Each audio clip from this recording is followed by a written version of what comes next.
Er spricht über den Himmel, die Geisterwelt und die Hölle. Himmel und Hölle sind psychologische Zustände. Dies ist eine weitere Art und Weise, in der er stark von der traditionellen christlichen Auffassung abweicht, aber dennoch ähnliche Terminologie verwendet. Der Himmel ist im Wesentlichen ein Zustand, in dem man Freude daran hat, Gutes für andere Menschen zu tun. Der Himmel ist die Freude daran, Gutes für andere Menschen zu tun. Die Hölle ist die Freude daran, anderen Menschen zu schaden. Das mag seltsam klingen, weil wir nicht wirklich darüber nachdenken, aber warum zeigst du diesem Typen im Verkehr den Stinkefinger? Warum versuchst du, das letzte Wort zu haben? Warum erobern Menschen einander und versuchen zu herrschen? Weil es dieses Gefühl gibt, hey, ich mag es, oben zu sein. Ego, Ego, mein Ego. Die Freude am Ego.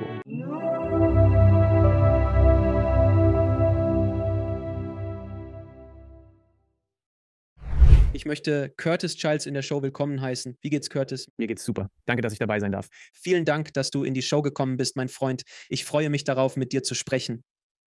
Du wirst mich und mein Publikum einem sehr interessanten Kerl vorstellen, um es milde auszudrücken, und seiner Arbeit, und wir werden über das Jenseits aus seiner Perspektive sprechen. Und es wird ein interessantes Gespräch. Also meine erste Frage an dich, Mann, ist: Was hat dich in all das hineingezogen, was du auf deinem YouTube-Kanal machst und die Arbeit, die du seit ein paar Jahren machst?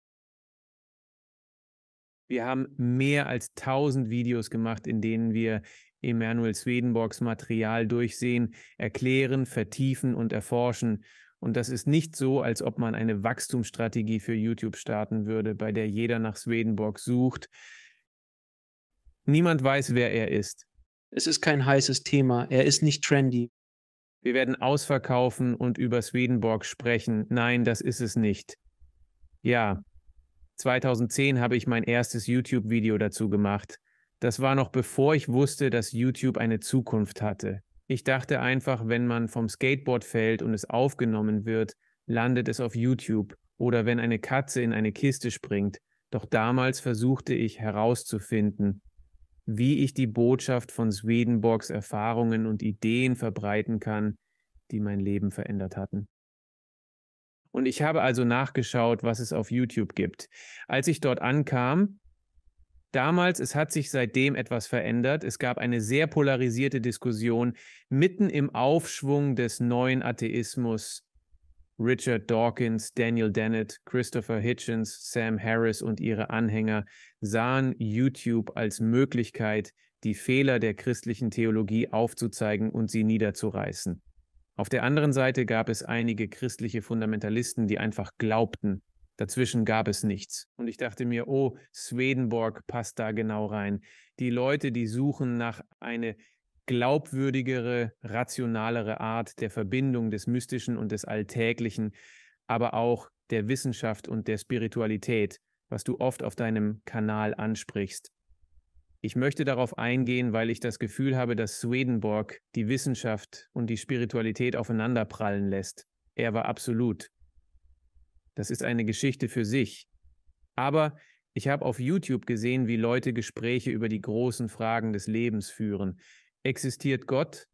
Daher dachte ich, mal sehen, ob wir einen Weg finden, Swedenborg in dieses Gespräch einzuschleusen. Das ist die kurze Geschichte, wie ich dazu gekommen bin. Und die längere Geschichte ist, dass ich einige Kämpfe durchgemacht habe. Ich hatte psychische Probleme. Es war so 18, 19, wie jeder in diesem Alter. Ich war depressiv. Ich hatte all diese negativen Gedanken und machte mir ständig Sorgen um alles. Ich hatte Zwangsstörungen, bei denen man das Gefühl hat, ich werde jetzt nicht wirklich auf das Mikrofon klopfen, weil das schlecht für den Ton ist. Aber ich hatte das Gefühl, ich muss dieses Ding 7-mal klopfen. Ich habe es wirklich ein bisschen gemacht. Und ich wusste, dass es dumm war, aber ich dachte auch, oh, ich mache es besser, weil was, wenn etwas Schlimmes passiert? Ich war einfach ein Wrack. Es war ungefähr zu der Zeit, als ich von Swedenborg hörte, bevor meine Eltern ihn lasen. Ich erkannte, dass sein Werk meinen Geist und dessen Funktionsweise beschrieb. Dies war ein mächtiger Hebel, um mich aus meinen Gruben zu befreien. Es fühlte sich an, als wären alle durstig in einer Dürre, und ich hatte einen funktionsfähigen Brunnen entdeckt. Daher versuche ich, den Wert von Swedenborgs Material weiterzugeben um das Leben zu verbessern. Die Welt, wie wir sie verstehen, scheint unvollständig zu sein. Was fehlt hier? Warum? Warum ist das Leben nicht so großartig? Wir haben all diese erstaunliche Technologie, aber die Menschen sind oft nicht so glücklich. Für mich fühlt es sich an, als hätte Swedenborg etwas zu diesem fehlenden Stück beizutragen. Deshalb versuche ich, das Wort darüber zu verbreiten und wie es helfen kann. Glaubst du, dass das für mich Paramahansa Yogananda war? Das war mein Typ, das war das Kaninchenloch, in das ich gefallen bin. Und es war wirklich interessant zu sehen, wie das meine Weltanschauung verändert hat. Das hat mich für viele verschiedene Ansichten geöffnet. Ich sage den Leuten immer, es gibt viele Wege, den Berg zu erklimmen. Es gibt viele Wege, aber wir streben alle denselben Gipfel an. Würdest du dem zustimmen? Ja, es muss so sein. Du kannst nicht einfach sagen, was ich mache, ist richtig und alles, was alle anderen machen, ist richtig. Sie wissen nichts. Und einige religiöse Traditionen vertreten diese Ansicht. Oh nein. Viele. Sir, Sie sind zu nett. Vielleicht ist es ein Feature, kein Bug, weil es die Leute in deiner Kirche hält, denn wenn sie verlassen, dann haben sie die Hölle oder Schlimmeres. Aber es gibt keine Möglichkeit, dass das wahr ist. Es gibt keine Möglichkeit, dass das wahr ist. Denk an die Tiefe und Komplexität aller Menschen auf der Erde und daran, dass es egal ist, welche Tradition du hast oder welche Rituale oder deinen Hintergrund, es gibt immer Güte und Liebe. Und dann das Gegenteil davon, es spielt keine Rolle. Es könnte ein Dorf in Indien oder auf den Philippinen sein. Es kann Kinder geben und entweder werden sie jemanden einbeziehen oder nicht. Und das war etwas, das war sehr bemerkenswert an Swedenborg in seiner Zeit. Ich werde in dieses Gespräch einsteigen, aber, also, falls jemand noch nie von ihm gehört hat, er heißt Emanuel Swedenborg und er wurde Ende des 16. Jahrhunderts geboren, aber hat wirklich viel von der Arbeit, über die wir sprechen werden, Mitte des 17. Jahrhunderts gemacht. Er lebte in Schweden. Deshalb hieß er tatsächlich Swedenborg. Es begann als Svedberry, aber als er geadelt wurde, änderte es sich zu Swedenborg. Trivia. Das brauchst du nicht. In seinem, eine der vielen Facetten dieser offenbarten oder mystischen Reise, die er unternahm, war, dass er daraus hervorging und sagte, dass man kein Christ sein muss, um in den Himmel zu kommen. Er sagte, er habe dieses Jenseits gesehen und es war voller Menschen aus vielen verschiedenen Religionen. Und tatsächlich, wichtiger als deine religiöse Ideologie, die ein Hindernis sein könnte, wenn sie dich in Selbstzentriertheit und Materialismus verstrickt war, folgst du Gott, wie du Gott verstehst, und lebst du im Grunde. Ein Leben nach den 10 Geboten, nicht morden, nicht töten, diese allgemeinen Dinge, die wir können. Alle stimmen über Dinge überein, wenn du. Stimme nicht zu, ich möchte nicht neben dir sitzen. Es ist nicht so, dass andere Dinge keine Rolle spielen. Und es ist nicht so, dass sie keine mächtigen Werkzeuge sein können. Es ist nicht so, dass es keine besonderen Wahrheiten gibt, die wirklich nützlich sein können. Warum wäre ich sonst so auf die Sache mit Swedenborg fixiert? Aber das Wesentliche, was dein Leben ausmacht, ist letztlich, was du liebst und wie du versuchst, dem Guten zu folgen. Swedenborg sagte, oh nein, du musst kein Christ sein, um in den Himmel zu kommen. Und zu dieser Zeit war Schweden eine Theokratie. Seine Werke wurden aus vielen Gründen vor Gericht gestellt. Das war nur eine der schockierenden Dinge, die er sagte, aber absolut. Man kann nicht glauben, dass, wenn eine göttliche Kraft alles lenkt, nur ein kleiner Teil des Lebens zählt, eine kleine Gruppe von Menschen oder ein Glaubenssystem und alles andere bedeutungslos ist. Warum den begrenzten Zugang zu wichtigen Werkzeugen für ein glückliches Leben akzeptieren? Richtig? Selbst als Katholik dachte ich, wenn du im Kongo geboren wurdest, nie von Jesus oder dem Christentum hörtest und plötzlich in die Hölle kämst, weil du nie Kontakt hattest, wäre das ungerecht. Sogar als Kind dachte ich, Mann, das ist ziemlich. Es ist im Grunde genommen reines Glück. Oh mein Gott, wenn du hier auf der anderen Seite der Welt sitzt, kannst du einfach sagen, oh ja, vielleicht ist es so, aber wenn du tatsächlich vor diesem kleinen Kind sitzt, das im Kongo geboren wurde, und du siehst es, wie es mit seinen kleinen Freunden spielt und sein kleines Leben lebt, gibt es keine Möglichkeit, dass, wenn es einen Gott gibt, der für ihre Existenz und meine verantwortlich ist, dieser Gott einfach sagen würde, na und, was auch immer dir passiert ist? Das ist ein Beispiel, das auch Swedenborg verwendet hat, um zu zeigen, dass es lächerlich und grausam ist, das zu glauben. Er nannte es ein Symptom des Hauptproblems oder der Krankheit, die Religionen befallen kann, nämlich den Glauben allein, wo man doktrinäre Ideen hat, aber keine Liebe, die sie antreibt, dass sie nicht im Dienst der Liebe stehen. Du kannst also sehr unterschiedliche doktrinäre Ideen haben als ich, wenn deine Ideale im Dienst der Liebe stehen. Und Liebe muss Liebe für die gesamte Menschheit sein. Es kann nicht nur für dich, deine Familie oder eine bestimmte Gruppe sein, zu der du gehörst. Wenn du deine doktrinären Ideale nutzt, um dich zu einem Leben zu bewegen, das der Menschheit dient, dann sind wir im Grunde derselben Religion oder demselben spirituellen Pfad, weil unsere Absicht dieselbe ist, so viel Glück wie möglich für alle zu bringen. Richtig? Es sind einfach nur verschiedene Geschmacksrichtungen. Komplett verschiedene Geschmacksrichtungen und Gewürze für das Gericht. Wenn du ins Jenseits gelangen willst. Das ist das Erste, was ich will. Das ist eine großartige Überleitung dazu. Wir haben über verschiedene Geschmacksrichtungen gesprochen, weil Swedenborg die verschiedenen Arten von Religionen beschrieben hat, die Menschen haben, nicht nur als es ist okay, wir können es zum Laufen bringen, sondern es ist notwendig und gut, dass es all diese verschiedenen religiösen Traditionen gibt, weil jede dieser Traditionen denken sie nur an. Islam, Hinduismus, Konfuzianismus, die verschiedenen Arten von Menschen, die diese Traditionen formen, sie werden zu verschiedenen Arten von Menschen. Und Swedenborg sagt, im Jenseits braucht man alle möglichen Arten von Menschen, weil das Jenseits zusammenarbeitet. Also was er Himmel nannte, was einfach bedeutet, die andere Seite. Die andere Seite. Es funktioniert genauso wie der menschliche Körper, okay? Wenn du dir ansiehst, wie dein Körper ist er ein vollständiges Modell und Bild, intimer Zusammenarbeit. Dein Herz braucht deine Lungen. Deine Lungen brauchen dein Herz. Keines ist ohne das andere etwas. Sogar bis hinunter auf die zelluläre Ebene. Jede Zelle bekommt alles, was sie vom Körper braucht und gibt alles, was sie kann, an den Körper zurück. Und beide gedeihen dadurch. Und es ist totale Einheit, aber es ist eine Einheit aus unglaublich unterschiedlichen Teilen. Denk mal an den Unterschied zwischen deinem Frontallappen und deinem Zehennagel. Man könnte nicht einmal sagen, dass die vom selben Ding stammen, aber beide müssen da sein. Und so werden wir alle durch unsere unterschiedlichen Lebenswege auf der Erde zu verschiedenen Arten von Menschen. Und so sind einige von uns ein bisschen mehr wie die Augen.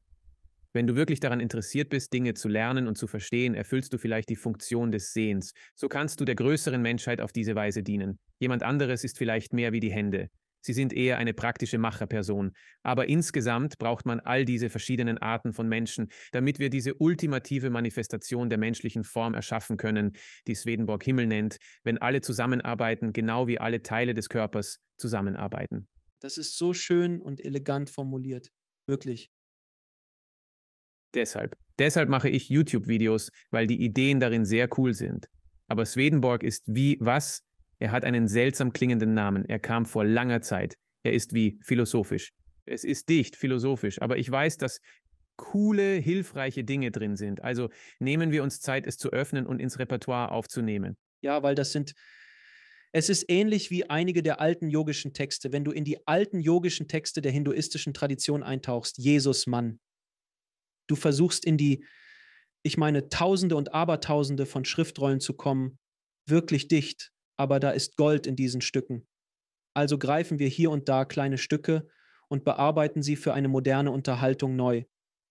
Ist sehr wichtig. Das ist, was ich in meiner Show mache. Das ist, was du in deiner Show machst. Deshalb wollte ich dich dabei haben, weil ich denke, dass dieses eine kleine Stück so viel Sinn ergibt. Der menschliche Körper, und es geht alles um Zusammenarbeit und es geht alles um Liebe. Hast du mit Nahtoderfahrenen gesprochen? Ich habe mit vielen gesprochen. Der gemeinsame Faden in diesen Geschichten ist Liebe. Dass es Liebe gibt, unbedingte, verrückte, eine unaussprechliche Art von Liebe, fast wie eine Währung irgendwo dort oben neben der anderen Seite. Ja, und wenn es nicht Liebe wäre, glaube ich nicht, dass du und ich das tun würden, was wir tun. Ich denke, dass, wenn ich nicht das Gefühl hätte, in eine spirituelle Richtung zu gehen und die Menschen zu erziehen, sich in diese Richtung zu bewegen, wenn es uns nicht zu etwas führt, wo es mehr Liebe gibt und diese Liebe dazu führt, dass das Leben besser wird, was ist dann der Sinn? Dann ist mir Spiritualität egal. Wenn es nur darum geht, es muss uns voranbringen. Ich denke an die verschiedenen Arten von Schmerz, die ich in meinem Leben erlitten habe und den Schmerz, den ich bei anderen Menschen gesehen habe. Wenn wir nicht daran arbeiten, das zu beheben, ist es mir egal. Dinge können sich stark verändern, aber nicht unbedingt besser werden. Es geht nicht nur darum, ob wir alle spirituell sind, aber das bedeutet nicht, dass sich die Dinge verbessern werden. Ich denke an die Zeit vor den sozialen Medien, vor dem Internet und es war wie, wow, diese erstaunliche Technologie kommt. Jetzt kann man sehen, was jeder auf der Welt macht und man kann es liken. Jetzt habe ich eine 7-jährige Tochter und alle fragen sich, wie wir Kinder von den sozialen Medien fernhalten können, weil sie ihre geistige Gesundheit zerstören. Es klingt, als wären die Dinge wirklich cool gewesen. Du kannst dich mit jedem überall verbinden, aber ohne Liebe in den sozialen Medien macht es nicht unbedingt besser. Willst du mir also sagen, dass im Leben nicht nur um Likes, Autos und Bling geht? Bitte abonnieren Sie meinen Kanal, wenn Sie zuschauen. Danke. Ich stimme dir zu. Wenn ich oder andere in der Show sprechen, geht es meist um Materialismus. Glück außerhalb von dir zu suchen, habe ich noch nie gehört. Wenn das passiert, lauf in die entgegengesetzte Richtung. Das gilt manchmal für organisierte Religionen, dass es außerhalb von dir ist, dass wir diejenigen sind, die dir helfen können, dich ins Jenseits zu führen. All das oder Materialismus oder Geld oder das Fleisch oder Essen oder was auch immer. Wenn ich das höre, gehen bei mir sofort alle Alarmglocken an. Aber jeder bedeutende spirituelle Lehrer, von dem ich je gehört habe, einschließlich aller großen Persönlichkeiten, von Jesus bis Buddha, alle sagen dasselbe, dass die Kraft in dir liegt und du musst nach innen gehen, denn das Himmelreich ist in dir und so weiter und so fort. Und das ist, was Meditation ist. Und das ist, wenn du immer tiefer gehst und anfängst zu erkennen, dass das Glück wirklich in dir liegt. Du könntest 1 Milliarde Dollar haben. Es spielt keine Rolle, Mann, wenn du nicht. Dieses Loch in dir kann nur durch etwas in dir gefüllt werden, nicht durch Äußeres. Stimmst du zu? Ich denke, man könnte wahrscheinlich unglückliche Milliardäre und glückliche Menschen mit bescheidenen Mitteln finden. Also muss der Schlüssel woanders liegen. Es wäre unrealistisch zu sagen, Geld oder Likes machen keinen Unterschied, denn das tun sie sicher. Es kommt darauf an, was deine Priorität ist. Wenn jemand behauptet, dass das Wichtigste Gott ist oder Geld, Likes oder äußerliche Dinge, dann sollten bei dir die Alarmglocken läuten. Es ist gut, dass dein Kanal viele Abonnenten hat, weil er nützlich sein kann. Es ermöglicht ein Megafon für diese Gespräche, die hoffentlich das Leben der Menschen verbessern. Nur durch die YouTube-Kanäle, die ich schaue, ist es so ein cooles Gefühl. Nach einem harten Tag kannst du einfach sitzen, dein Lieblingscreator hat ein neues Video, du bist an einem glücklichen Ort, schaust es dir an, lernst etwas und kehrst irgendwie in diese Sphäre zurück. Leute haben mir gesagt, dass sie unser Zeug einschalten, wenn sie schlafen gehen. Ja, ich auch. Okay, Was auf den ersten Blick klingt wie, hey Mann, du gehst schlafen, aber so etwas kannst du nur mit etwas tun, dem du vertraust und in dem du dich sicher fühlst. Und du weißt, dass die Liebe es dorthin führen wird. Also absolut. Es kann einen Antrieb geben, aber es darf nicht zu Materialismus als Endziel führen und es darf nicht zu Eminenz als Endziel führen. Diese Dinge müssen der Nützlichkeit dienen, was bedeutet, einen Unterschied zu machen. Das war etwas, worauf Swedenborg wirklich großen Wert legte. Es ist nicht so, dass du nicht sagen kannst, ich möchte meinen Podcast auf das nächste Level bringen oder ich möchte mein Geschäft auf das nächste Level bringen, ich möchte mehr verdienen. Aber warum machst du das? Und wenn es ist, weil ich der Menschheit besser dienen möchte, dann ist das plötzlich spirituell, oder? absolut. Und das ist der Punkt. Viele Leute denken, dass man mittellos sein und 30 Jahre in einer Höhle im Himalaya meditieren muss, um spirituell zu sein. Ich denke, so wie du es gerade gesagt hast, und ich stimme dir vollkommen zu, je mehr Geld du hast, desto mehr Ressourcen hast du. Aber am Ende des Tages, wofür ist das? Denn ab einem bestimmten Punkt, Mann, du und ich sind beide schon ein paar Mal um den Block gegangen. Ich bin etwas älter als du, aber im Allgemeinen, du bist ein Elternteil, also hast du definitiv schon einige Splitter des Lebens abbekommen und ab einem bestimmten Punkt kann das Haus nur noch so viel größer werden, das Auto nur noch so viel schicker, die Kleidung. Ab einem bestimmten Punkt bist du gut.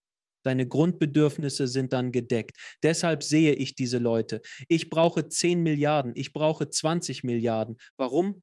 Was ist der Zweck davon? Aber wenn du diese Ressourcen nutzt, die durch dich fließen, und ich glaube wirklich, dass es eine Verantwortung ist. Wenn du viele Follower hast, wenn du ein großes Publikum hast, wenn viel Geld durch dich fließt, wie du es lenkst und verantwortungsvoll damit umgehst, um die Menschheit zu verbessern, um anderen zu dienen, das ist das Wichtigste, nicht um dir selbst ein größeres Schloss zu bauen. Irgendwann wird das Schloss groß genug sein, du brauchst nicht mehr. Ja, also es ist einfach so, ich habe diesen neuen Flügel gebaut, aber jetzt möchte ich einen weiteren Flügel an meinem Schloss, weil Es geht immer weiter und weiter und weiter, ein endloses Loch, in das man fällt. nun, ich liebe, was du gesagt hast. Oh, Entschuldigung, fahr fort. Nein, mach nur. Ich wollte nur sagen, dass mir gefallen hat, was du gesagt hast. Es ist eine Verantwortung. Weil, wenn jeder, der versucht, einen spirituellen Weg zu gehen, sich in eine Höhle zurückzieht und meditiert und kein Geld hat, dann wer wird die Kultur definieren und wer wird die Gespräche gestalten? Es muss Leute geben. Wenn jemand zuschaut und denkt, ich sollte nicht versuchen, die Welt zu beeinflussen, du musst die Welt beeinflussen, aber es als eine Verantwortung zu sehen, so wie Swedenborg es beschreibt, ist der negative Weg, der egoistische Weg, zu sagen, nun, diese Position, in der ich bin, was auch immer, existiert, um mir zu dienen. Also wenn du denkst, wenn du ein Politiker bist und denkst, ich will Gouverneur werden, damit ich der Gouverneur bin und im Gouverneurshaus lebe und jeder mich zu diesen Partys einlädt und das ist sehr cool. Und ich kann meine Schulfreunde anrufen und sagen, schaut mal, wie viel besser ich bin als ihr. Oder man kann sagen, das Amt des Gouverneurs ist eine große Verantwortung, die wahre Ehre gebührt dem Amt. Also sollte ich es nicht vermasseln, weil man viel Gutes tun kann, dann fühle ich mich. Das ist diese Seite des Ehrgeizes, die für die Menschheit funktioniert. Ich habe vergessen, wer das gesagt hat, aber ich glaube, es war ein Yogi. Das ist schon eine Weile her. Sie sagten, dass die Yogis aus den Höhlen herauskommen mussten und in die Vorstandsetagen gehen mussten und diese Unternehmen auf spirituelle Weise führen mussten, weil sie so viel Macht in der Welt haben, dass, wenn man eine spirituelle, und man kann es jetzt bei Unternehmen sehen, früher sah man das nicht, aber Anfang der 2000er Jahre fing man an, es zu sehen. Und derzeit gibt es Unternehmen, die sich fragen, wie können wir helfen? Ja, wir brauchen den Gewinn. Aber wie können wir der Menschheit helfen? Es ist wichtig, nicht allein zu sein und alles alleine zu tun. Der spirituelle Weg und das Wachstum sind oft einsam. Es kann in der Gruppe sein, aber letztendlich verlassen wir den Planeten so, wie wir ihn betraten, allein und nackt. Aber du könntest anderen dabei helfen. Aber es ist etwas, das du wirklich in die Welt hinaustragen musst, um die Realität zu formen, die Ideen der Menschen zu beeinflussen. Deshalb tun wir, was wir täglich tun. Absolut. Ich liebe es. Ja, Menschen können Werkzeuge geben und ich habe viele coole Werkzeuge erhalten, aber am Ende passiert die Veränderung bei jedem Einzelnen. Also jede religiöse Organisation oder irgendetwas, das sagt, deine Spiritualität hängt von uns ab. Das ist nicht wahr. Die einzige wirkliche spirituelle Kraft ist, dass wir in uns hineinschauen und sagen, worauf will ich nicht reagieren? Was steigt in mir auf? Worauf möchte ich reagieren? Wenn ich den Impuls bekomme, den Keks dieser Person zu stehlen, würde ich nicht wollen, dass mir das passiert. Also werde ich es tatsächlich nicht tun, auch wenn ich es möchte. Wenn ich den Impuls bekomme, dieser Person zu helfen, werde ich darauf reagieren, weil ich weiß, dass ich das auf einer grundlegenden Ebene möchte. Das ist die Kraft, die die Welt verändert. Aber es braucht die Zustimmung einer großen Gruppe von Menschen. Ohne Frage. Also, lassen Sie uns ein wenig über das Leben nach dem Tod sprechen, denn das ist ein Thema, über das mein Publikum gerne redet. Und ich denke, es ist ein Gespräch, das fast jeder irgendwann in seinem Leben führen wird. So, hey, was ist auf der anderen Seite, wenn das hier endet? Was passiert? Also, ich weiß, Swedenborg hat eine sehr klare Vorstellung davon, was unmittelbar danach passiert. Meine Frage ist, was ist es und wie ist er zu diesen Informationen gekommen? Ja, ich denke, wie ich schon sagte, jeder, der sich für außerkörperliche oder Nahtoderfahrungen interessiert, spirituelle Erfahrungen im Allgemeinen und besonders die Schnittstelle zwischen diesen und der wissenschaftlichen Welt sollte unbedingt von Swedenborg wissen, weil Swedenborg war bis zu seinen mittleren 50ern einfach ein erfolgreicher Renaissancemann, ein universalgelehrter Typ. Also er war in Schweden, das damals eine Weltmacht war, und er machte alles. Er war der Bergwerksassessor, was Schwedens Bergbauindustrie betraf, eine der wichtigsten Industrien der Welt. Er war in dieser Position, in der er viel vom Bergbau dort überwachte. Er war ein Erfinder. Er hatte militärische Ausrüstung für das schwedische Militär erfunden, sowie Bergbauausrüstung, allerlei Dinge dort. Aber er war auch ein angesehener Wissenschaftler, der riesige Prinzipia über Anatomie schrieb, die Kristallographie begründete und die Nebularhypothese vorschlug. Er startete das erste wissenschaftliche Journal in Schweden, bevor er ging. Er war Teil der schwedischen Regierung, des Adels und so weiter und so fort. Sehr kluger Mann und so bekannt, dass, wie ich es verstehe, wenn er in London auftauchte, die Zeitung schreiben würde, Swedenborg kam nach London. Ich weiß nicht, wer sein heutiges Pendant wäre. Ich denke, die Kardashians. Er war wie die Kardashians. Wenn Kim heute außerkörperliche Erfahrungen hätte, wäre es wohl ähnlich wie bei Neil deGrasse Tyson. Obwohl man früher wissenschaftlich viel mehr tun konnte, weil die Wissenschaft damals viel weniger komplex war. Also, er war eine große Nummer. Sehr bekannt. Stell dir vor, Neil deGrasse Tyson würde morgen auf Twitter schreiben, dass er spirituelle Erfahrungen macht und nun die Fähigkeit hat, diese nach Belieben zu erleben. Er würde den Rest seiner Karriere damit verbringen, das Jenseits zu katalogisieren und zu erklären. Das war Swedenborg. Also, das Ganze ist dokumentiert von der Zeit, als er Mitte 50 war, bis zu seinem Lebensende in den 80er Jahren. Er, Mitte 50, führte dieses Reisetagebuch. Nur weil er sagt, ich gehe von London nach Amsterdam oder so und das einfach festhält. Damals war es gefährlich, das zu tun. Dein Boot könnte sinken, es gab tatsächlich Piraten, es passierte viel, also wollte man seine Reisen und Ziele im Auge behalten. Aber dabei beginnt er, seine Träume aufzuzeichnen. Und er beginnt, seine Träume zu analysieren, was damals noch kein Thema war.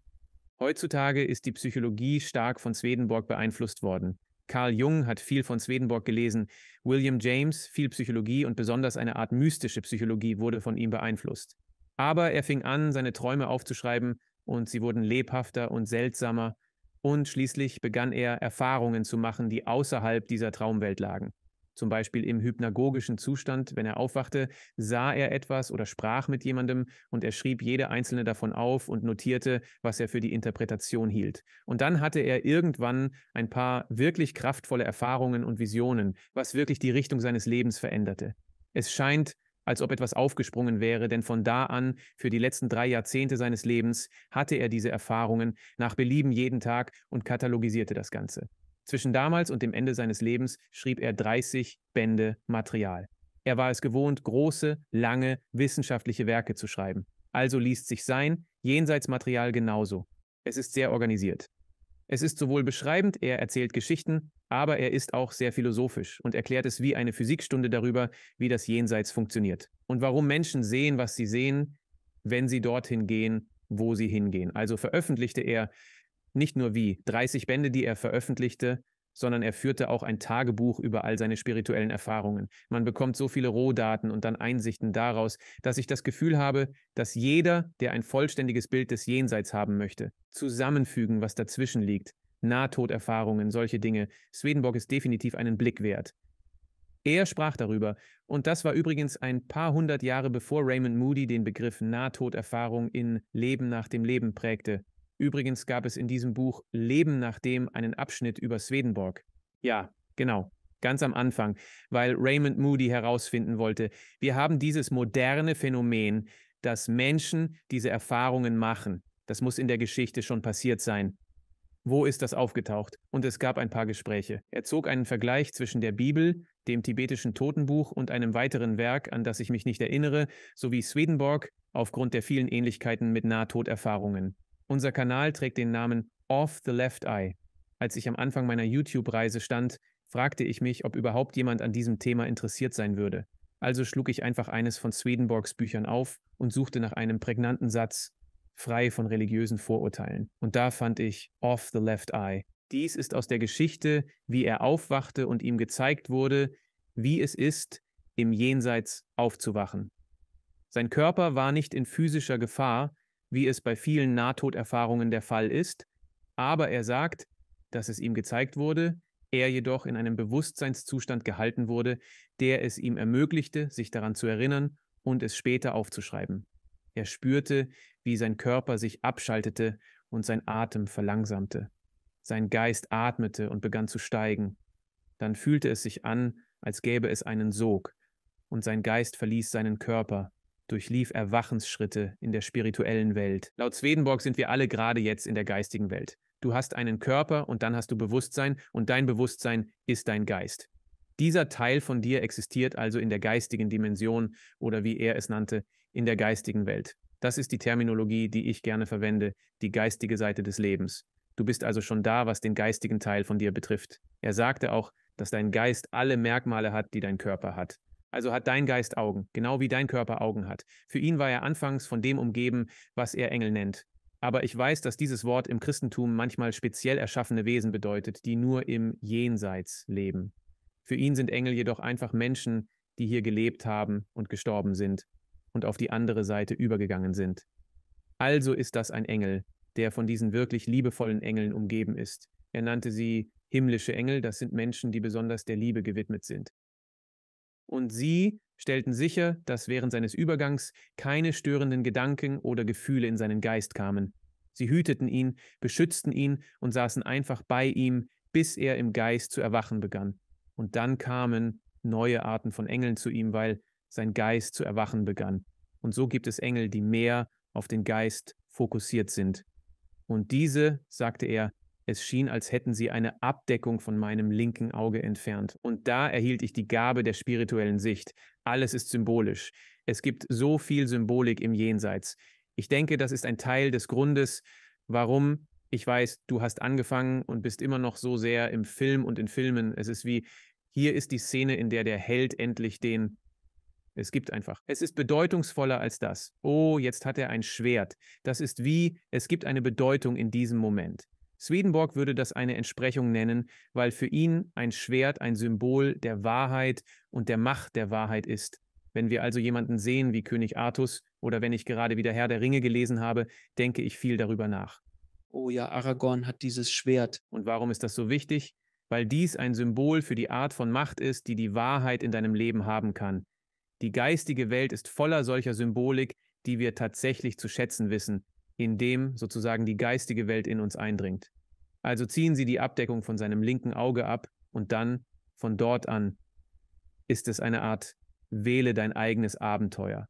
Also, sind Engel da und sie zeigen dir alles, was du willst und tun alles, aber du folgst dann deinem Herzen und du ziehst irgendwie Menschen an, die die gleichen Dinge lieben wie du. Also spielt Liebe auf der anderen Seite eine Rolle, ähnlich wie die Schwerkraft hier. Gravitation? Ja, das ist auch eine Entsprechung. Warum sitze ich auf diesem Stuhl? Wegen der Gravitation. Warum ist die Erde rund? Es liegt an der Schwerkraft. Ich bin kein Physiker, aber ich denke, das sind die Grundlagen. Also die Schwerkraft zieht dich dorthin, wo du bist. Liebe tut dasselbe. Menschen, die dieselben Dinge lieben und schätzen, werden zueinander finden. Und das bildet spirituelle Gemeinschaften. Es ist der Grund, warum du bei deinen Seelenverwandten oder deinen Leuten oder so landest, weil Liebe da ist absolut eine primäre Kraft, die alles formt, weil das Ganze jenseits auf Geist basiert und nicht auf physischem. Und Geist ist Liebe und Gedanken an die Dinge, die wir in unserem Bewusstsein erleben. Es ist also ähnlich wie die Welt, die wir hier haben, aber doch grundlegend anders in der Art, wie sie organisiert ist und was sie tut. Also, nachdem du aufwachst, bist du dann frei zu gehen. Freiheit ist eine enorm wichtige Sache. Du bist frei zu gehen und zu verfolgen. Welche Dinge möchte ich lieben und mit welchen Menschen möchte ich Zeit verbringen? Von dort aus gibt es so viele Möglichkeiten. Es gibt so viele Nachlebenssituationen wie Menschen, denn jeder ist einzigartig. Genau. Alles ist maßgeschneidert für dich, ähnlich wie eine Nahtoderfahrung. Jede, die ich kenne, ist individuell, trotz ähnlicher Elemente. Absolut. Und die spirituelle Welt, weil sie auf Geist basiert, also auf Bewusstsein, sind sogar deine Umgebungen. Ein Spiegelbild dessen, was in dir ist. Also die Art von Haus, die du hast, du weißt, wie Leute Träume haben und in Träumen sind sie in diesem Haus und du denkst, Das war mein Haus, aber es war nicht wirklich mein Haus. Es sah anders aus. Nach dem, was ich in fast jeder Schule der Traumdeutung finden kann, ist ein Haus ein Symbol für den Geist. Und ich weiß, wenn ich Träume habe, in denen der Dachboden erweitert wird, fühlt es sich einfach so an, als würde ich etwas Neues lernen. Ich denke an etwas. Also, die Dinge, die in dir sind, die Art von Dingen, die du liebst und über die du nachdenkst, das schafft. Die Umgebung, sodass das Zuhause, in dem du bist, ein Spiegelbild deines Geistes und Herzens ist. Es wäre besonders, wer du bist. Sogar die Landschaft und die Flora und Fauna dort werden reagieren und einer bestimmten Gemeinschaft entsprechen. Also den Menschen, die dort leben. Und das ist auch in Filmen oft so, denn wenn man bleiben wir bei Herr der Ringe, wenn man nach Mordor geht, gibt es dort keine Kaninchen und Schmetterlinge, weil es einfach nicht passt, oder? Wir wissen einfach, dass es die Stimmung ruinieren würde. Aber spirituell wäre es so, dass die sanften, freundlichen Tiere liebevollen, freundlichen Gefühlen entsprechen und gruseligere, rauere Tiere schädlichen. Also sieht man in der spirituellen Welt, wie sich dieses filmische Leben abspielt. Es gibt ein paar Dinge, über die ich ewig reden könnte, aber das werde ich nicht. Also gut, sind das mehr seine Abenteuer im Jenseits oder hat er einen konkreten Plan, was nach dem Tod passiert? Ja, wenn du stirbst,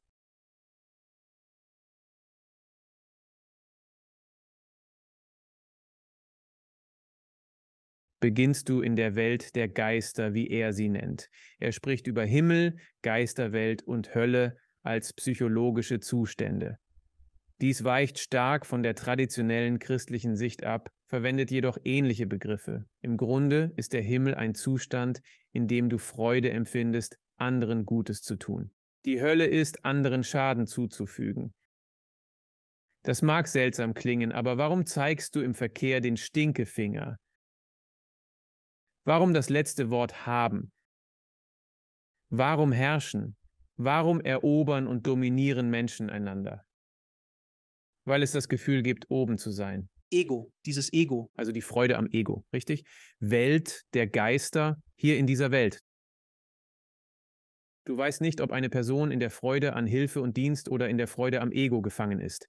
Deshalb musst du deine Tür abschließen, weil du nicht weißt, wer die Straße entlangkommt, ob sie denken, dass es in Ordnung ist, dich zu bestehlen oder nicht. Also hier, du weißt es nicht. Aber in der spirituellen Welt, dem Jenseits, werden die Dinge geklärt. Die Welt der Geister, sagt er, ist dieses Zwischenstadium zwischen Himmel und Hölle, wo du die Chance hast, wirklich zum Kern dessen vorzudringen, was du tun und lieben willst, und dann gehst du und entscheidest dich für das eine oder das andere. Werde ich mich dem Ego oder der Liebe verpflichten, weil diese beiden Dinge getrennt sein müssen. Wenn du dem Ego verpflichtet bist, aber noch gute Liebe in dir hast, wird es schmerzhaft für dich und andere sein. Ebenso, wenn du dem Guten verpflichtet bist, aber das Ego behältst. Jeder hat die Chance, aber braucht unterschiedlich viel Zeit. Manche wissen sofort, dass sie in den Himmel wollen, andere müssen sich selbst finden. Niemand wird gezwungen, irgendwo hinzugehen. Es ist wichtig, diesen inneren Konflikt zu lösen, um in Harmonie mit sich selbst und anderen zu leben. Deine eigene Liebe führt dich dorthin, wo du hin möchtest. Also kommst du in die Welt der Geister. Du verbringst deine Zeit damit herauszufinden, wer du wirklich sein willst. Im Grunde genommen entpackst und entdeckst du, wer du in diesem Leben auf der Erde geworden bist, basierend auf dem, was du geliebt hast, was du geglaubt hast und wie du danach gehandelt hast. Dann gehst du und findest deine Gemeinschaft. Wo sind die Menschen, die am meisten das gleiche Leben führen wie ich? Nicht nur, dass wir alle gerne Golf spielen, sondern wer liebt die gleichen Dinge wie du und hat den gleichen Glauben ans Leben. Und diese Menschen, wie ich schon sagte, diese anziehende Kraft der Liebe zieht dich in diese Gemeinschaft. Dort beginnst du wirklich dein ewiges Leben, also dein zeitloses Leben in der spirituellen Welt. Es gibt dort nicht Zeit und Raum, auf die gleiche Weise wie hier. Es scheint zwar so, aber es geht eigentlich mehr um deinen psychologischen Zustand. Wenn du auf etwas gespannt bist, wenn du auf etwas neugierig bist, wird es schneller erscheinen. Also kommst du in diese Gemeinschaften und dann beginnst du, deine Rolle im Größeren zu spielen. Ich sprach über den menschlichen Körper. Es ist, als ob jede kleine Zelle wie eine dieser Gemeinschaften ist, die anfangen zu tun, was du tust. Für Swedenborg ist das, was das menschliche Leben interessant macht, ebenso wie das Leben nach dem Tod, die Freude daran, etwas Gutes für die Menschheit zu tun. Also wir sprachen darüber, dass man nicht einfach in einer Höhle leben und meditieren kann. Das wird langweilig. Man kann nicht einfach nur Geld haben. Man kann nicht einfach da sitzen und eine Menge Geld haben. Davon wird man irgendwann gelangweilt. Das Einzige, was dauerhaft Freude bereitet, ist die Freude, etwas Sinnvolles und Nützliches zu tun. Immer wieder. Ja, mach weiter. Nun, lass mich dir das fragen, denn es gibt viele Dinge, die ich entpacken möchte. Wenn du im Jenseits bist und deine Seelenfamilie findest, ein oft verwendeter Begriff. Die Seelenfamilie sind Seelen, mit denen du verbunden bist, ob du mit ihnen lebst oder nicht. Was sagt Swedenborg über das Konzept der Reinkarnation und mehrere Lebenszeiten? Denn das fasziniert mich. Im Christentum dachte ich, wenn ich als Mann einer bestimmten Hautfarbe in einem bestimmten Land geboren wurde, hätte ich entweder Macht oder keine Macht, oder ich hätte diese Erfahrung oder nicht jene Erfahrung. Und wenn ich als Frau hier geboren wurde, dachte ich, es macht für mich keinen Sinn, dass man nur eine Chance hat. Das ist nur meine Meinung. Und als dann die Idee der Reinkarnation aufkam, dachte ich, das ergibt für mich Sinn. Was hat er gesagt? Ja, also ich denke, dass ich mag die Idee von etwas Sinnvollem. Wenn du sagst, hey, das öffnet es. Ich möchte also nicht dagegen argumentieren. Ich werde dir eine mögliche Alternative geben zur Reinkarnation, die Swedenborg. Denn zu seiner Zeit, glaube ich, war Reinkarnation nicht ein Ding in Europa, in Westeuropa, glaube ich, hattest du diese Idee nicht. Aber er bietet irgendwie eine Art Lösung für die Idee, warum so viele Menschen vergangene Leben erleben, irgendwie unaufgefordert. Denn für ihn, okay, die geistige Welt hat viele Eigenschaften und eine davon ist das Fehlen von Zeit und Raum. Eine andere ist die Anziehungskraft der Liebe, aber eine weitere ist die Fluidität des Geistes. Also gibt es dort einen viel müheloseren Transfer von Informationen und Gefühlen. Hier können wir reden. Du und ich können reden. Es kann in dieses Mikrofon gehen, durch die Server laufen und ankommen. Die Leute können zuhören und versuchen zu verstehen, worüber ich spreche. Viele mit Nahtoderfahrungen sagen, ich konnte einfach wissen, was er dachte. Ich habe einen Download erhalten. Es ist wie sofort, es ist sofort. Es ist sofort, es ist durchlässig. Selbst Swedenborg sagt, dass, wenn man in eine Gemeinschaft im Jenseits geht, man anfängt ähnlich zu denken wie sie. Man wird von ihnen beeinflusst. Er spricht von Auren, die eine Art Ausstrahlung des Lebens und Geistes von jedem sind. So kann man das tun und man ist auch in der Lage, Gefühle teilen.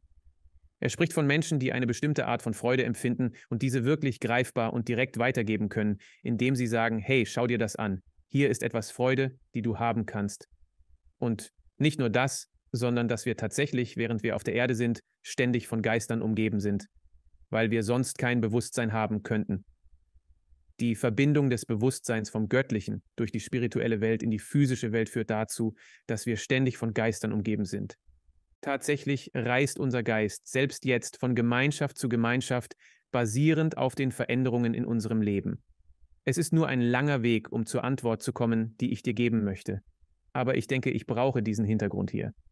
Der Grund, warum kleine Kinder so sind, wie sie sind, warum sie so spontan, offen, freudig und frei sind, ist eine deutlich andere Phase, als ich sie in Erinnerung habe, im Vergleich zu dem, was wir jetzt haben, weil, wenn du klein bist, dein Geist diese himmlischen Engel ist oder die tiefsten Engel, von denen Schweden spricht. Wenn du erwachsen wirst, verändert sich dein Geist und er beginnt, sich mehr um spirituelle oder intellektuell orientierte Engel zu bewegen.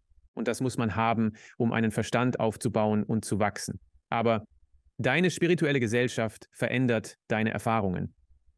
Es gibt genug Durchlässigkeit, sodass Swedenborg in seinem Buch Himmel und Hölle erwähnt, dass dein Verstand normalerweise mit Geistern interagiert, indem du dies aus deinem eigenen Gedächtnis tust, um zu verhindern, dass sie ihre eigenen Erfahrungen in die Interaktion einbringen. Sie übernehmen einen Teil deines Gedächtnisses und beeinflussen dich auf bestimmte Weise, hoffentlich um Gutes zu tun. Manchmal jedoch. Das Äquivalent eines Lecks oder so etwas, wo du die Erinnerungen eines anderen als deine eigenen erleben kannst. Es wäre, als ob die Freundin meiner Frau einmal meiner Frau und ihren Freundinnen beschrieb: Erinnert ihr euch, als wir das gemacht haben? Erinnert ihr euch, als ihr dort wart? Und wir gingen dahin und dorthin und sie versuchten alle, sich daran zu erinnern, wovon sie sprach. Und schließlich sagten sie, oh nein, das war eine Folge von Friends, von der du sprichst. Das ist nicht passiert. Du denkst, es ist passiert. Also die Idee, dass du das Gefühl haben kannst, dass du irgendwo gewesen bist, nur durch die Grobheit der Medien, aber dass es die Möglichkeit gibt, die Erinnerungen eines anderen zu erleben. Und so fühlst du dich, als hättest du dieses Leben gelebt. Für Swedenborg war es jedoch so, nein, es ist wie der Mutterleib. Du entwickelst dich 9 Monate im Mutterleib. Und dort legst du nicht fest, wer du sein wirst, sondern du legst die Grundlagen, wie das Fundament dessen, wer du sein wirst. Und dann wirst du geboren und lebst dein Leben. Dieses Leben ist wie der Mutterleib zur spirituellen Welt. Du definierst nicht, wer du für immer sein wirst. Swedenborg betont, dass du weiterhin wächst, dich veränderst und viele Dinge tust. Es gibt Diskussionen über Wiedergeburt, die Aspekte der zyklischen Entwicklung beschreibt Swedenborg, aber er sagt, dass es auf der anderen Seite geschieht.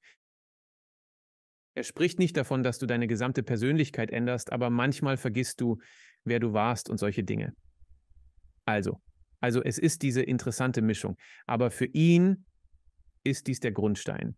Das heißt, wenn jemand sagt, hey, ich mag Reinkarnation, weil es mich denken lässt, ja, das macht mehr Sinn, dass man verschiedene Dinge ausprobieren kann und es bringt mich mehr zur Liebe, dann denke ich, wer weiß, da könnte etwas dran sein.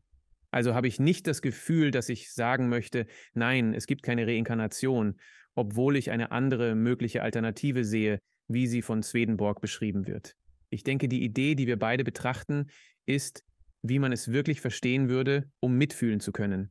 Und dass jeder eine faire Chance im Leben bekommt, muss es eine Wahrheit geben, die das ermöglicht. Aber auch jetzt, um auf die andere Seite zu gehen, und ich liebe seine Sichtweise, dass es wie eine Wiedergeburt auf der anderen Seite passiert.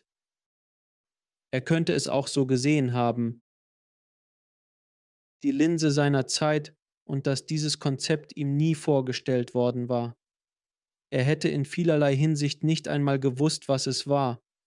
Also das Konzept der Reinkarnation findet immer noch statt, aber auf der anderen Seite, weil er es so erklären konnte.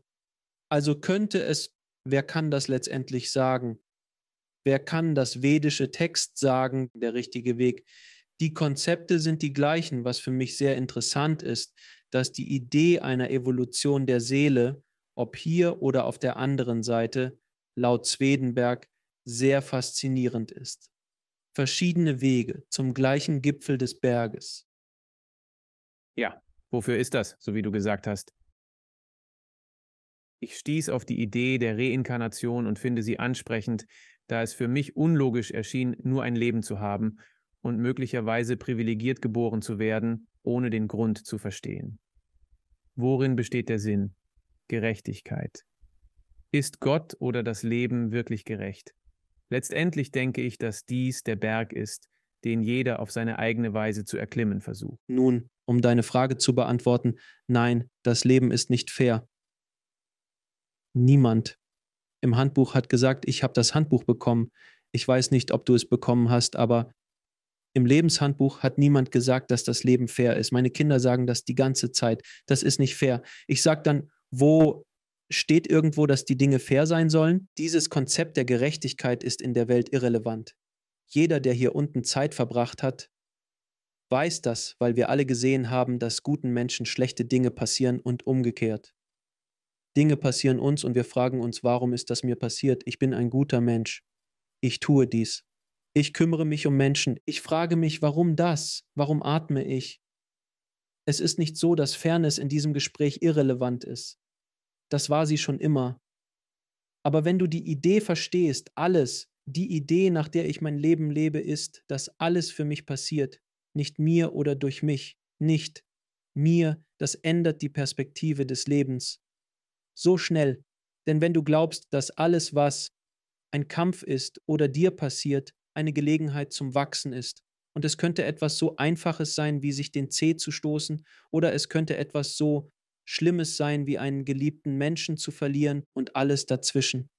Das ist eine Wachstumschance. Und das macht für mich Sinn, weil es niemanden gibt auf dieser Erde, der keine Kämpfe hat. Dafür ist dieser Ort gemacht. Ja, Ich denke, das ist sehr gut gesagt. Und wenn nichts Gutes aus dem Kampf entstehen könnte, dann würde Gott den Kampf nicht einfach ganz abschaffen wollen. Andernfalls scheint es überhaupt nicht fair zu sein. Swedenborg nennt es göttliche Vorsehung. Dass durch mich, für mich, von dem du sprichst, und das ist etwas, das mir in dunklen Zeiten meines Lebens wirklich geholfen hat, dass alles, auch wenn die Dinge sicherlich sein werden. Schmerz kann schmerzhaft sein und in all seinen Formen entmutigend, verwirrend und unfair. Doch aus allem kann letztendlich etwas Gutes hervorgehen oder zum Guten führen. Mir sind schwierige Dinge passiert, aber ich kann auf meine anfängliche Depressionsphase zurückblicken. Ohne sie hätte ich mich vielleicht nicht so intensiv mit Spiritualität beschäftigt. Als ich 6 war, starb meine Schwester bei einem Autounfall. Ich glaube, das war der Moment, in dem ich dachte, wir müssen unser Leben in den Griff bekommen. Das ist nicht gut genug. Das ist nicht in Ordnung, oder? Also denke ich, dass in dem Bild, das Swedenborg malt, wenn du auf die andere Seite kommst, gibt es Dinge, die vorübergehend sind und Dinge, die ewig sind. Der Schmerz, den ich durchmache, ist vorübergehend, aber die Lektion, die ich lerne, ist ewig. Oder das Wachstum, das ich durchmache, bleibt für immer. Am Ende sagen wir, jemand hat eine wirklich schwierige Kindheit, aber sie wachsen zu jemandem heran, der dann ein Fürsprecher für das Wohlergehen von Kindern wird, was immer so läuft. Es ist immer jemand, der etwas Schwieriges durchgemacht hat, wie Bill Wilson und die anonymen Alkoholiker. Wer auch immer es ist, sie kämpfen damit und dann leisten sie dieses große Gute. Das Feuer, das sie haben und das Verständnis für Menschen und wie sie leiden und wie sie gepflegt werden müssen und der Unterschied zwischen dem, was gut oder nicht gut ist, einem Menschen anzutun, das bleibt für immer bei dir. Also jedes Mal, wenn ich durch etwas gehe, so wie Swedenborg es beschreibt, könnten ein paar Dinge damit passieren. Eines ist, dass ich Kontraste lernen könnte. Wenn ich den Unterschied zwischen dem, was gut ist oder was richtig und sicher und alles Positive ist, lerne, wenn ich weiß, was nicht ist, dann bin ich so viel glücklicher im Positiven, wenn es kommt. Es könnte darum gehen, mich von meinem eigenen Ego zu befreien. Wenn ich zum Beispiel gerade meine Karriere begonnen hätte und immer alles komplett richtig gelaufen wäre, ich wäre so von mir selbst eingenommen, so egozentrisch, und diese Dinge müssten nie zerbrechen. Doch die schwierigen Aspekte meines Lebens bringen mich in Ordnung. Vielleicht muss ich nicht besser sein als andere. Vielleicht können wir alle eine große Familie sein. Ich glaube, dass dies der wesentliche Weg ist, um spirituell zu wachsen. Manchmal ermöglichen harte Dinge dies. Und Swedenborg spricht über die Vorsehung, wie er sagt, Übel müssen gesehen werden, bevor sie entfernt werden können. Manchmal muss ich persönlich jemanden anbrüllen, um zu erkennen, oh, ich habe ein Problem und ich muss das angehen. Aber in der Gesellschaft, wenn tragische Dinge passieren, sagen wir nicht, wir werden das nie wieder zulassen. Wir werden zusammenkommen und sicherstellen, dass, jetzt verstehen wir dieses Ding, das vielleicht einfach toleriert wurde. Jetzt wissen wir, dass das nicht gut ist. Wir werden das nicht zulassen. Also, ich liebe, was du über Dinge sagst. Fast alles hat einen Grund, aber nichts ist so schlecht, dass nicht etwas Gutes entstehen kann. Das ist ein mächtiges Werkzeug. Das ist auch so schön gesagt. Denn schau, wenn ich nicht fast einen 20-Millionen-Film für einen Mafioso gemacht hätte, als ich ein Jahr lang bedroht wurde und danach 3 Jahre lang an posttraumatischer Belastungsstörung litt, und ich würde nicht die Arbeit machen, die ich jetzt mache, die damit begann, Menschen zu helfen, zu verhindern, dass sie das durchmachen, was ich in der Filmindustrie durchgemacht habe, was dann einfach in Spiritualität überging. Aber ohne das wäre ich nicht der, der ich bin, richtig? Wenn du also anfängst, diese Ereignisse aus deinem Leben zu entfernen, beginnst du das zu verlieren, was dich ausmacht. Und du hast absolut recht übrigens. Als ich jung war, hatte ich sehr früh viel Erfolg, verdiente viel Geld für mein Alter und ich konnte einfach nicht mit mir im Raum sein. Mein Ego war völlig außer Kontrolle. Gott sei Dank war ich immer noch ein netter Kerl, aber ich war einfach so in meinem, bis schließlich das Universum, Gott, wie auch immer du es nennen willst, sagte, okay, es ist Zeit. Und dann beginnt das Klopfen Stück für Stück, bis es immer härter wird. Plötzlich schaust du dich um und denkst, bin ich fast pleite? Wurde mein Leben ein Jahr lang bedroht?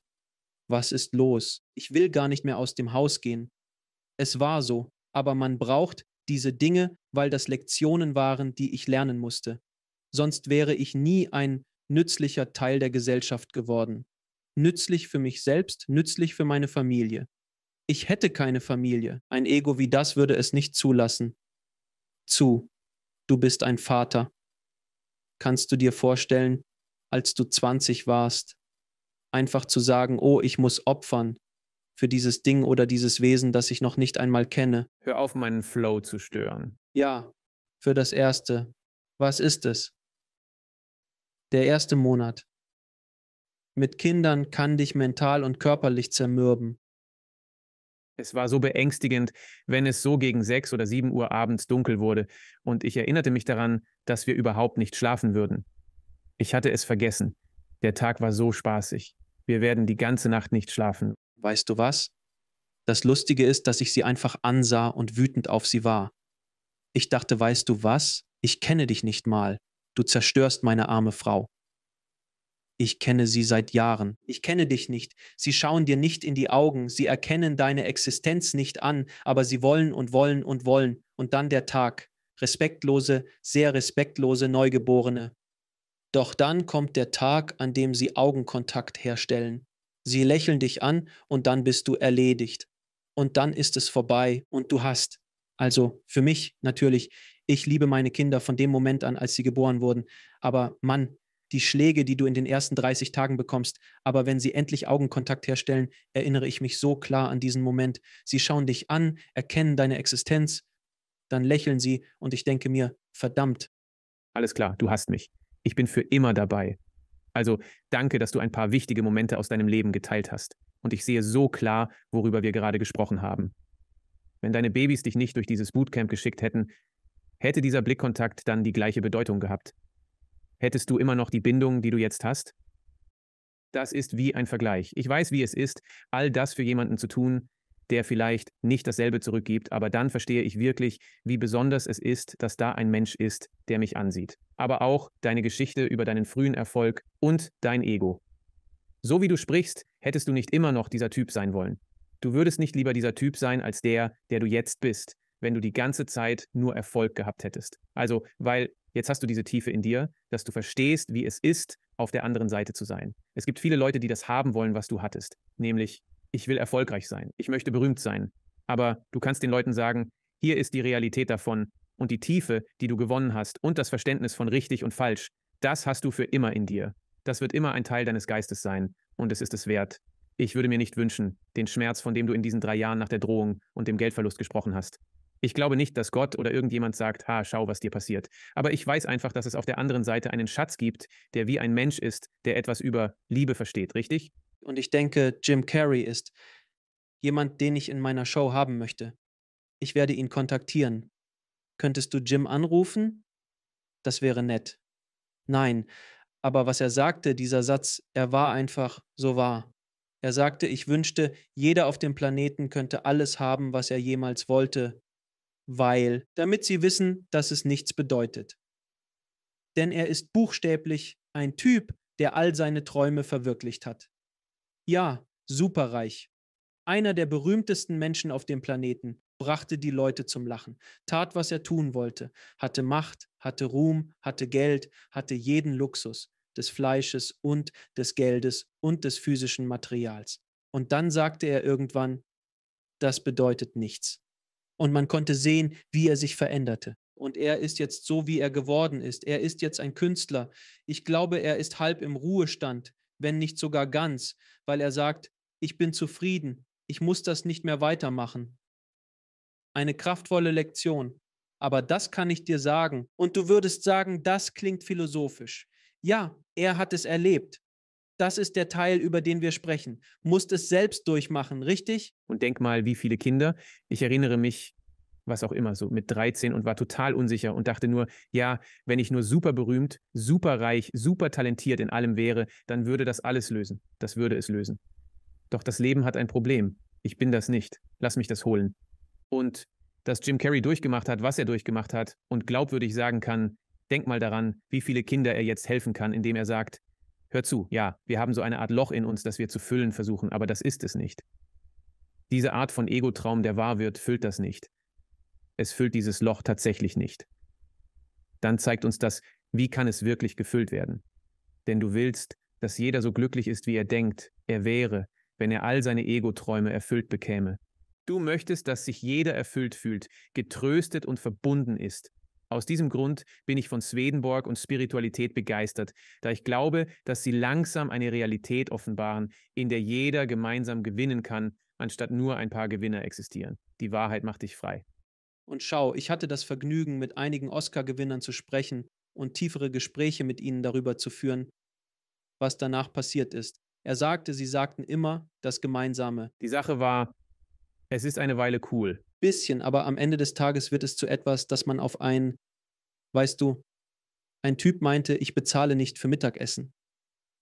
Seit 8 Jahren habe ich in Hollywood kein Mittagessen bezahlt, weil jeder mir eins ausgibt, da ich immer noch ein Oscar-Gewinner bin.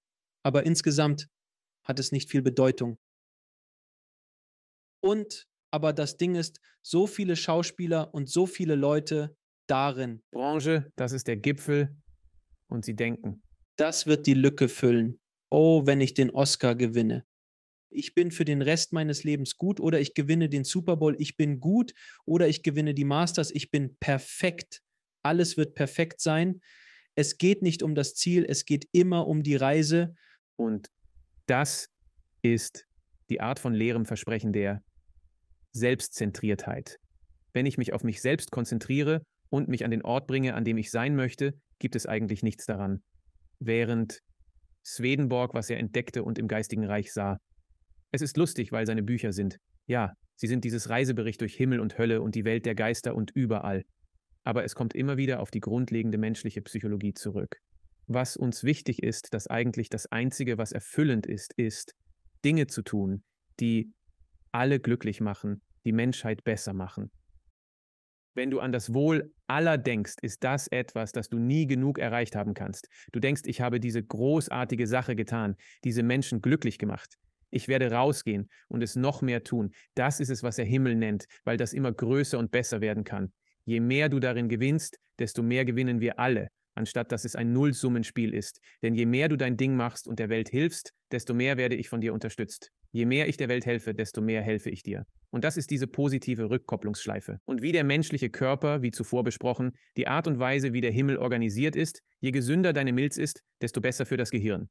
Je gesünder das Gehirn ist, desto besser für den Ellbogen. Es ist nicht so, dass eines von ihnen sagt, ich kann nicht glauben, dass der rechte Fuß so viel Aufmerksamkeit bekommt. Ohne eines von beiden wirst du umfallen. Jeder, wie besprochen, ein Kind im Kongo, eine Person im Wohlstand, jeder hat den menschlichen Körper. Sie können ihn direkt sehen. Das ist gewissermaßen die Karte des Ziels, direkt vor ihnen. Und das ist eine so kraftvolle Idee. Denn wenn du begreifst, dass du diesem Kind im Kongo oder einer anderen Person auf der anderen Seite der Welt helfen musst, irgendwo, das ist nicht direkt vor dir, das ist dein linker Fuß dort drüben. Das ist dein linker Fuß. Die Person in Schweden ist dein Auge. Du musst alles zusammenfügen und allen zusammen helfen. Wenn wir nicht wie ein Körper zusammenarbeiten, bricht der Körper zusammen, dann fangen wir alle an, zusammenzubrechen. Ich denke, das ist der Punkt, an dem ich hoffe, dass wir mit diesem weltweiten Erwachen vorankommen. Wahrscheinlich hast du es genauso gesehen wie ich mit unseren Zahlen und was die Leute sich ansehen und so weiter. Und du speziell von 2010 bis jetzt, nehme ich an, dass sich die Dinge verbessert haben. Mehr Menschen interessieren sich für diese Ideen oder sind einfach neugierig auf Spiritualität und tiefere Fragen als früher und sind offen dafür. Ich war überrascht, wie sehr die Menschen an Spiritualität interessiert waren und wie unabhängig sie waren, um diese Reise anzutreten. Viele hatten spirituelle Erfahrungen gemacht und waren bereit, den spirituellen Weg zu gehen. Dies war wie ein guter Traum in den letzten 10 Jahren und es hat meine Sicht auf die Menschheit absolut verändert. Es gibt so viele Menschen da draußen, die gute Leben führen und kleine gute Dinge tun, von denen man vielleicht nichts in den Nachrichten hört. Man könnte sich in sie verlieben, wenn man einen von ihnen kennen würde. Ich denke absolut, dass es viel mehr Gutes da draußen gibt, als wir normalerweise sehen. Jetzt.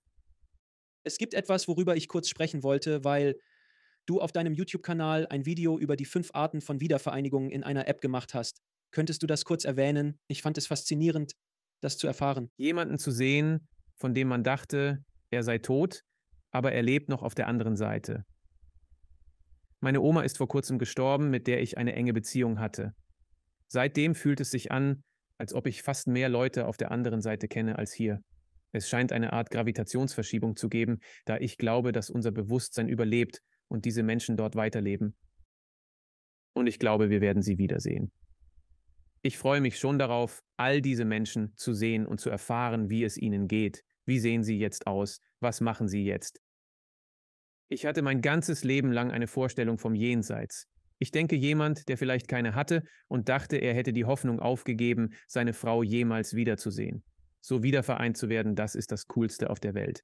Und Swedenborg beschreibt, er ist Er ist ein Mann der Aufklärung, sehr praktisch veranlagt. Also beschreibt er es weniger sensationell. Er sagt, die Menschen waren überglücklich, ihre Freunde wiederzusehen. Und ihre Freunde waren überglücklich, dass sie zurückgekommen waren. Man erlebt nicht die gleiche Tiefe wie bei manchen Nahtoderfahrungen. Aber er spricht darüber, dass nicht nur Menschen wieder zueinander finden, sondern auch die Mittel durch die Natur der geistigen Welt wirklich ganz zu werden und sich wieder zu verbinden und Dinge zu entdecken, die hier nicht möglich sind. Ein besonderes Szenario, das er beschreibt und das wir in dieser Episode behandelt haben, ist, dass er von einer Familie spricht, in der es 2 Brüder gab. Ein Bruder starb jung, der andere nicht.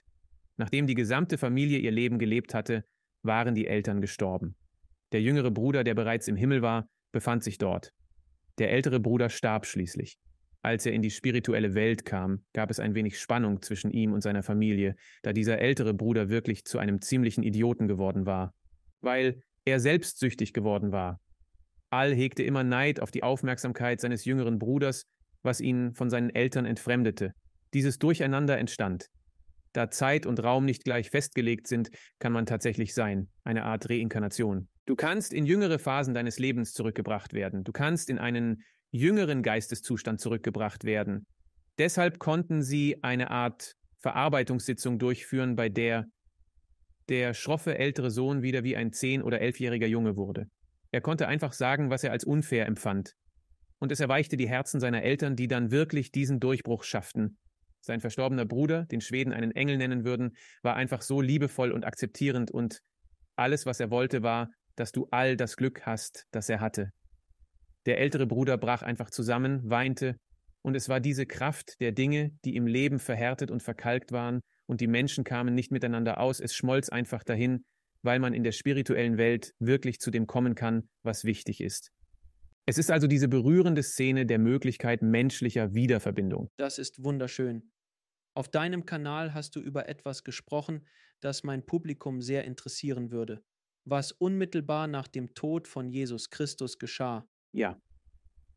Also, Swedenborg ist faszinierend, weil es einen Mann namens D.T. Suzuki gab, der von vielen Menschen dafür anerkannt wird, den Zen-Buddhismus in den Westen gebracht zu haben. Er war einer der frühen, ich glaube, es war in den 20ern, einer der frühen Leute darin.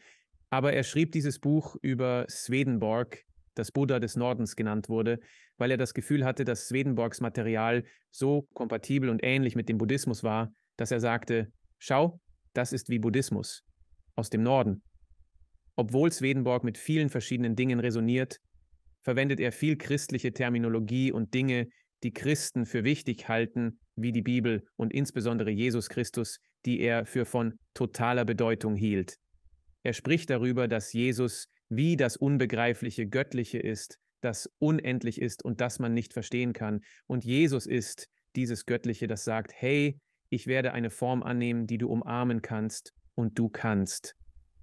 Für ihn war Jesus absolut wichtig, nicht auf die gleiche Weise wie viele Christen, die sagen, du musst den Namen Jesus Christus kennen und ihn sagen, sonst bekommst du Probleme. Aber für ihn ist Jesus Christus die personifizierte Liebe. Jeder, der dieses Leben der Liebe lebt, kennt Jesus irgendwie, könnte man sagen, weil man den Charakter kennt.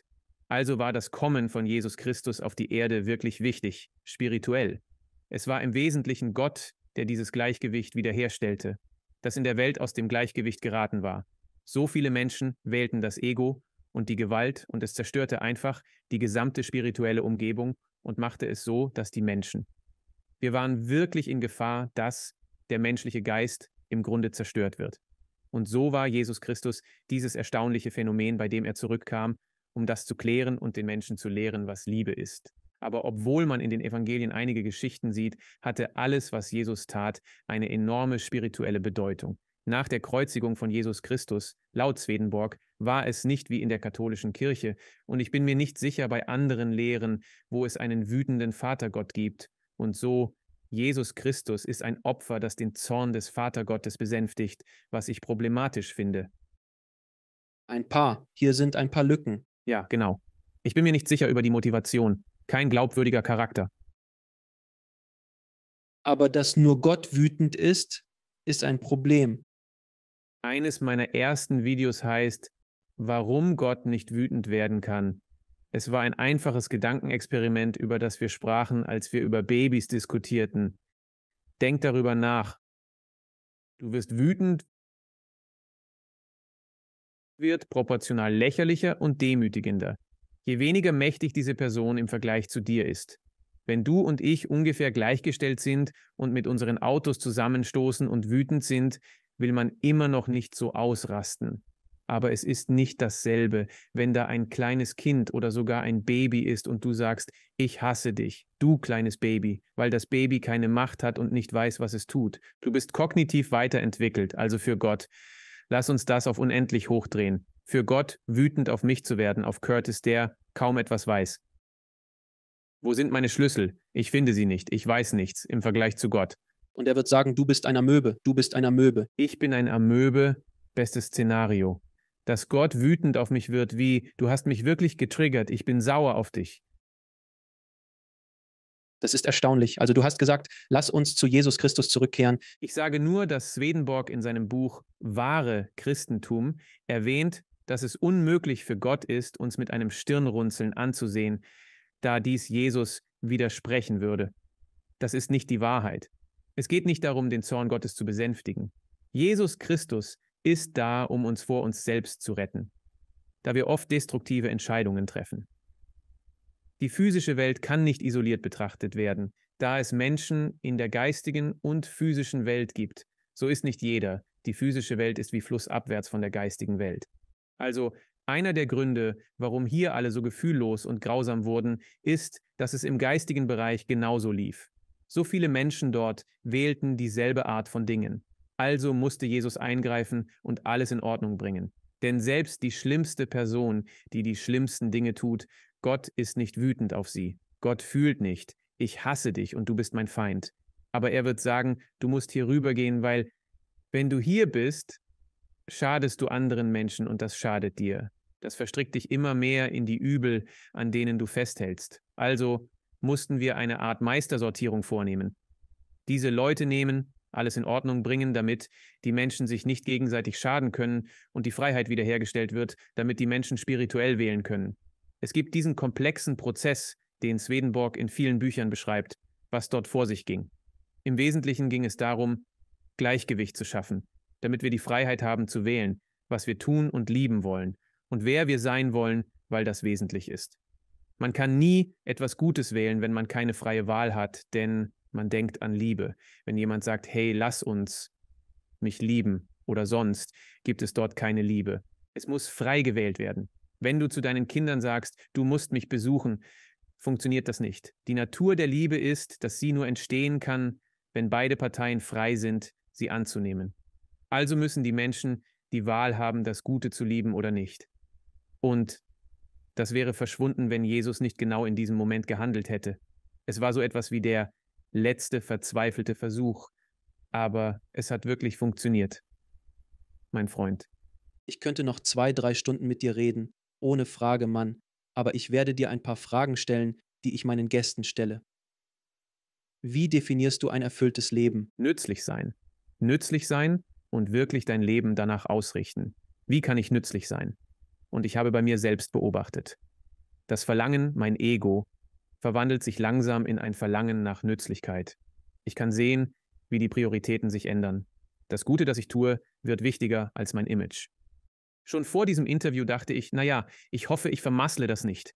Ich hoffe, ich klinge, als wüsste ich, wovon ich rede. Aber was ich jetzt sagen werde, ist, okay, naja, ich hoffe, dass etwas Gutes daraus entsteht.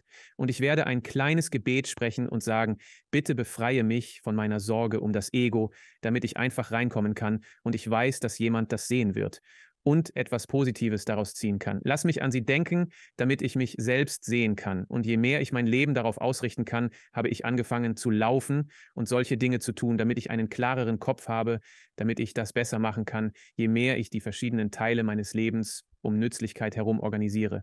Das ist erfüllend, denke ich, Menschen zu haben, deren Glück man verfolgen möchte. Also denke ich darüber nach, wir reden darüber, Häuser zu bauen und zu verbessern.